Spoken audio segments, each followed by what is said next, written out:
Hello, hello, hello. It is week 7 of our career coaching course. This week, we are reviewing the power of the pivot. The power of the pivot. So hang tight. It's going to be a fun module to explore. And let's get started.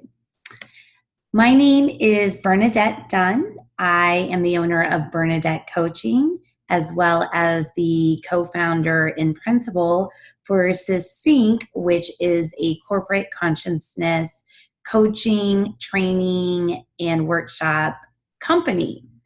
So thanks for tuning in. We are in week 7. So let's just do a quick recap here. Week 1 of our career coaching course, we started with our needs assessment. What are your 5 needs for this career upgrade? Week 2, we focused on your technical skills assessment. And so when we say technical skills, it can mean technical, but it's also a specific experience that you have as it relates to where you want to move next in your career transition. Week 3, we did a soft skills assessment, and this is focusing on your emotional intelligence, your communication, collaboration, all the soft skills or EQ skills that companies are looking for that can raise the bar for you when you are competing for your upgrade in your job. Week 4, we did a career vision and 1 tangible goal exercise. So we did a guided meditation and some journaling to really start to create clarity around what your vision is for your career. Week 5, we shifted into getting more into some specific strategies to help you achieve your career vision. And we use the tool or method called SMART goals. SMART is an acronym. It stands for specific, measurable, achievable, relevant, and time-bound goals. I sent out a workbook to support you in creating those with a schedule. And then last week, we focused on what scalability looks like. So as you create your goals, how are you scaling to achieve those goals? So we went in depth into what that looks like. And again, I had a worksheet to support you on filling in your own scalability metrics. So that way you can start working smarter, not harder. So this week we are shifting into the power of the pivot, which is changing course from the original plan. Wow, this is where it can get a little scary. You're moving along, you're comfortable, you know what to expect, but you're starting to feel this resistance, and that's why you're taking this career course, because you're ready to create an upgrade, which means changing course. All right, so let's get into it. Let's start with asking these 5 questions. These 5 questions are so relevant in reflecting if it's time for you to change course. How fast, how painful, or maybe you are on track. It's all okay. Let's see how you answer. The first question: do you notice yourself repeatedly complaining? Question 2: have you participated in gossip and or don't enjoy your coworkers? Question 3: do you dread going into work, and are you chronically late? Question 4: are you overly tired feeling trapped and stuck with no place to go? And question 5, are you cutting corners and not doing as good of a job as you know you can do? If you answered yes to any of these questions, it's certainly time to start practicing the pivot. If you answered yes to all of these questions, then life is now. Let's get moving. All right, so here we go. How do we pivot? So, first and foremost, let's start with leveraging your strengths. We always want to look at what is working. Secondly, you want to market those skills, both online and offline. And third, let's avoid common mistakes. Okay, so let's go a little bit deeper into these 3 ways to pivot. So starting with leveraging your strengths, we've been spending a lot of time over the last 6 weeks gathering information, gathering data. So what are you learning about yourself? At this point, you should be able to write down your top 10 strengths. Go back through your notes, go back through your journaling, the goals, the scalability exercise from last week, and write down your top 10 strengths that you feel confident in sharing today. This is what we want to create momentum behind. So you can pause this if you need more time. I'm going to keep moving on. So now that you're connecting to your strengths to be top of mind, keep that practice. Now it's time to start marketing your skills, both online and offline. So the way to do this when you're transitioning from one career to another career, or maybe you're just looking to upgrade from your current position to the next position, you want to write down in chronological order your experience.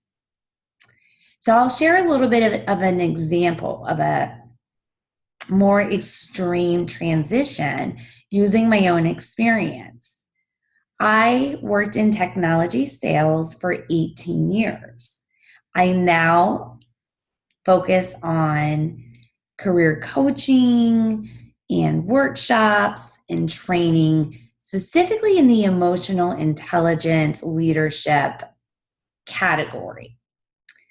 So how did I take my experience of technology sales, and again, 18 years, and every time I got a new position or was promoting myself on LinkedIn, it was focused around the position I was in as a software solution executive and sales. So I was always promoting and marketing myself in that way.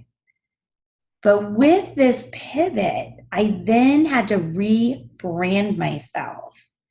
So I went all the way back, even to college, and was really focusing on the degree I have. It's in communications, which is a huge top emotional intelligence skills that I am now teaching and doing workshops on. And then I looked at all my positions and how have I been teaching and training my clients? I've been leading trainings my entire career, demystifying complicated topics in technology, leading seminars with 50 plus people, speaking in front of clients weekly. So I listed all of that experience. I was coaching my coworkers. I started coaching outside of my company as well. So start thinking creatively of all of your background and experience and how it relates to where you are moving now. Then you want to update your LinkedIn profile and your other social networks. So if you've got your employment listed on Instagram or Facebook or some other social media, you want to upgrade all of your titles so that it's shifting who you are and how people see you from a brand perspective. So you want to start doing that as soon as possible once you've made that commitment to your career transition. So that way people can start seeing you and thinking of you in this new role.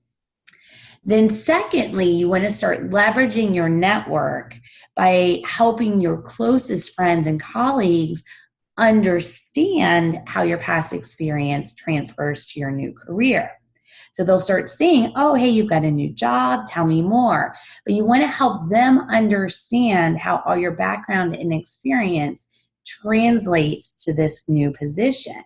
And once they understand, wow, I had no idea that Bernadette had been coaching and leading these seminars and workshops for the past 18 years, and now she's doing it full time in an industry she's really passionate about. Now I can help her. Now I can recommend her to other people because I always thought of her as the Microsoft girl. That's an example. So it's both online and offline.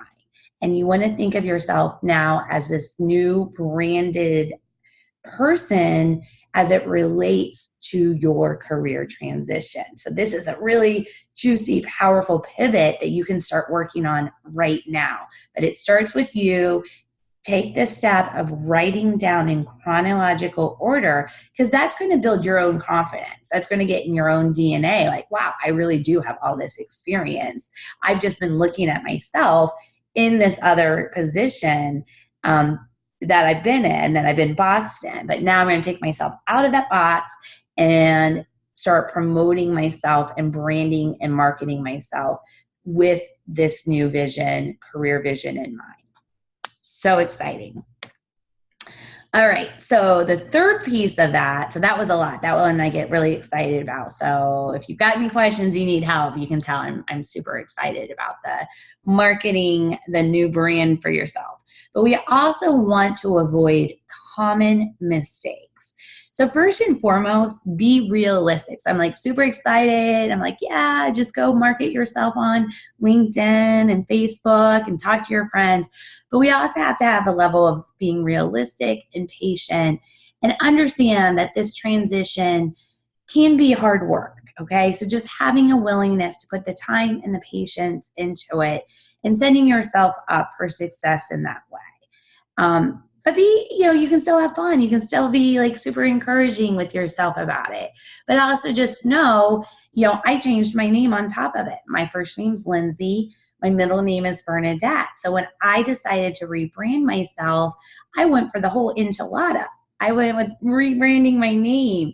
So, I added that complexity. I changed my hair color to red because I always wanted to do that.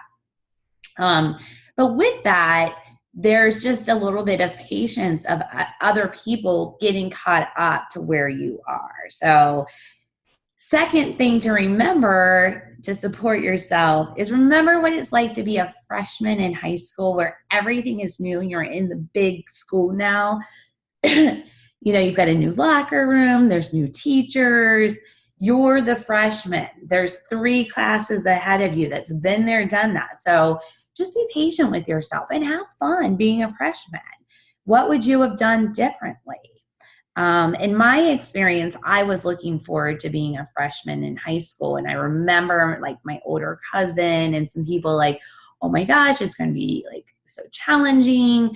But I just looked at it as a fun new opportunity. I like to learn new things. I like to explore new ventures. And I was being realistic that I don't know what I don't know. So that then takes us into number 3, ask for support. So who do you know that's been there, done that? Okay, so Who's been there, done that? I have some key people on my team who are a few steps ahead of me as it relates to where I have shifted in entrepreneurship. So if you are looking at moving towards entrepreneurship, write down 5 people who are a part of your support team. These are the people that you can reach out to those days it's hard, or you don't know what to do next, or whatever's coming up for you. Think of the people that you are inspired by, that are supportive, they're approachable, they want to mentor, they're there for you. If you are just transitioning in career from one job to another, or upgrading from your current position to the next position, think about 5 people who might be able to guide you in that transition. They might be in that position that you're desiring. They may be an influencer to help you get into that position. But make sure you've got 5 people that's on your support team, because the more people who are working with you and for you, it's going to make that pivot, that transition even easier. And I will promise you, people love to help people. We all feel so good. Think about how you feel when you're helping someone else and they're achieving their goal, or in whatever way that you help people. Think about how it makes you feel. So know that it's okay to ask other people to help you. So just remember these 3 common mistakes. Again, step 1, just be realistic, patient, and have a willingness to work hard, which I feel a little funny about saying work hard. It's new. It's a different kind of work. So you've been coasting along an area that you know well. So it's really just having a willingness to learn something new, which then step 2, remember what it's like to be a freshman. And step 3 is, who has been there already? Who's a step or 2 ahead of you that you can ask for guidance and support? All right, so let's keep moving on here. All right, so let's just practice something here, the application of the pivot, because I want you to really kind of get it fresh in your mind and in your body, what it's like to be in the pivot. So let's just do a little bit of an exercise. All right, so what I'm going to ask you to do is raise your dominant writing hand, the hand that you would write with. And if you are comfortable writing with both hands, you're amazing. So why don't you close your eyes? So for everyone else, which will probably be most people, whichever hand is your dominant one you write with, raise that. And if you can write equally with both hands, just close your eyes. All right, so now I want you to make a fist with your dominant hand. And if your eyes are closed, just keep your eyes closed for the moment. You'll be caught up with us very soon. All right, so you make a fist. Now use your other hand to write down how you are feeling. And if you are someone with your eyes closed, you can go ahead and join us in just writing down with either hand, with your eyes closed, what you are feeling. And if you didn't have a paper or pen nearby, you can pause this and you can do this exercise and get caught up. We're going to keep it moving. So what are you noticing? It's your dominant hand, or your eyes might be shut. What are you noticing? What will support you in your experience right now?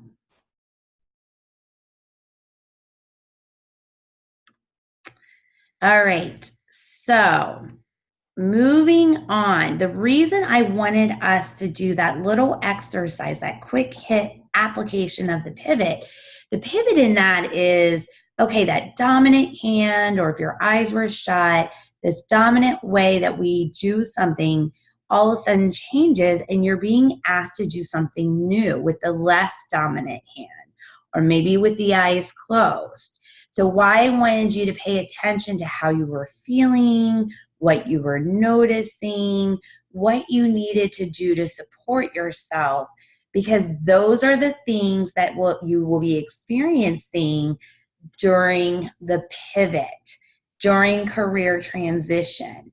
You're stretching yourself, you're changing how you've been operating, and it feels uncomfortable.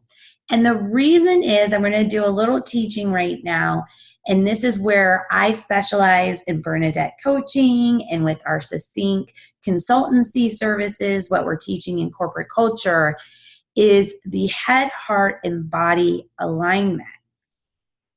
So on the left side of the screen, if you're watching the video, you can see there's a picture of the brain, and there's the three core areas of the brain. So the first picture represents the lizard brain, or the brain stem. And this functionality is where our fight or flight reaction happens. And you can see it says autopilot. So in the picture, it's all the way at the bottom of the picture of the brain. And if you make a fist, it would be like where the thumb is in your fist. And that brainstem actually travels down the vagus nerve all the way down our spine and down into our gut area, where we have 500 million neurons. So the gut is the motor of our body.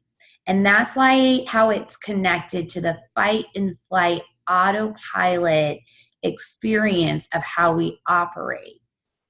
And so when we were in that last exercise, and I asked you to close your eyes or make a fist with your dominant hand, we were actually activating the gut, all the neurons in the gut, which is how our body responds. And so asking you to notice how you're feeling and what you were noticing is so you can start to pay attention to how the body was responding. So did your heart speed up? Did your breath change? Did you feel tingling sensation? All of that is the body's response. It's completely normal. And so just paying attention to what was happening is part of this process. It's so important just to notice it, because the body is on autopilot. And when we change that comfort zone, it's going to have a reaction. And so the more we get to know how our body reacts, the less it becomes on autopilot. We become aware of what's happening. All right, so in the middle part of this picture, you will see kind of in the meaty part, the middle part of the brain, and it's purple. This is called the mammal brain, or the limbic system. This is where our emotions, memories, habits are stored. And this is where decisions are made. And that part of our brain travels through our limbic system into our heart, or emotional intelligence center. And this is the heart center. The heart has 40 million neurons. So this is how it's communicating back into the brain and how decisions are making. So again, the question I had asked in the last application was, how are you feeling? And sometimes people, I know my response is sometimes like, I don't like this. I don't want to do this. But really also starting to tap into, I feel angry. I feel frustrated. I feel agitated. I feel nothing. I feel apathetic. I feel numb. Those are all, any of those answers are all fine. It's just noticing, because that's where our decisions and our habits are stored. So again, autopilot, dominant, we're changing it. Now the body's responding through these feelings and through past experiences. Like if she's telling me to do something I don't like, what's my choice? What decision am I going to make, proceeding forward? Okay, so then in the last far right of the slide is the human brain, or the neocortex. So this is like the most human part of how we operate. When all of it's human, but this is the neocortex. This is our language, how humans speak. This is our abstract thought, our imagination, our consciousness. It's our reasons and our rationale. And so this is the top part of our brain, kind of doing top part of my brain, the forehead and the back of the head, and then the top part of my fist there. So we also wanted to get this into balance. So there is a distinction between a conscious mind and sometimes what we call the scattered mind or the monkey mind, where it's just like thoughts, I don't have control, but we do have the ability to start to become aware of what our thoughts are. This is where we rationalize. This is where we reason. So they all need to come together and create balance as part of our alignment. So I bring this up in the power of the pivot because when we pivot, we're activating the brain, or the top part. The brain has 2 billion neurons. So we're activating all these neurons from our gut to our heart to our brain. And so being aware and practicing mindfulness is so valuable during this time of change, during this time of pivoting. And it's just so yummy, and wonderful things will happen the more we notice, accept, and allow. All right, so the field work that I am suggesting is to complete writing down your experience in chronological order that supports your new career. So I'm suggesting this as your fieldwork assignment because when you actually write down all the experience that you have, then you can easily talk about it. And then you can put it up and update your LinkedIn profile. We're going to start working on that in a couple weeks. But it's going to be great. And then you can start sharing with your network, your transition, and you'll be able to more succinctly share how your background and experience correlates to this career transition. And I'm going to add a bonus for field work. And that little exercise we did in that last section is to continue to practice and notice how your body's responding to these changes. And just being really curious as you become aware and notice. Notice when your heart speeds up or slows down. Notice if your breath changes. Noticing the sensation of your body. And just practicing being curious to all of those sensations as you practice this power of the pivot with your career. So thank you so much for watching the video. Reach out if you have any questions, and I will be hosting our weekly call for direct coaching and going through this in more personal interactions. Have a great week. You guys are doing so awesome.